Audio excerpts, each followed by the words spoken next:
In this tutorial, we will explore the intricacies of utilizing Wix Forms for your website. Let's embark on this journey together to enhance your understanding and proficiency in integrating forms seamlessly into your web presence. To commence, begin by initiating the creation of your website within the Wix platform. Log into your Wix account and proceed to customize your site preferences according to your specific requirements and preferences. Once the foundational aspects of your website are established, it's time to incorporate Wix Forms into your digital domain. Navigate to the Add Elements section and peruse the selection of forms available in the Contact and Forms category. Choose a form that aligns with your objectives and seamlessly integrate it into your Wix editor. With the form now integrated, it's time to infuse it with your unique touch. Modify and customize the fields to cater to your specific needs and preferences.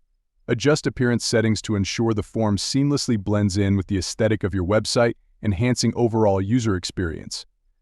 Moving forward, delve into the settings of your Wix form to fine-tune its functionality. Configure submission notifications, set limits, and personalize the submit message to establish a meaningful connection with your audience. As submissions start pouring in, streamline your review process by accessing submission details effortlessly. Gain insights into submission times, usernames, and message content, empowering you to engage with your audience more effectively. Through these comprehensive steps, you'll master the art of leveraging Wix Forms to augment your website's functionality and engagement.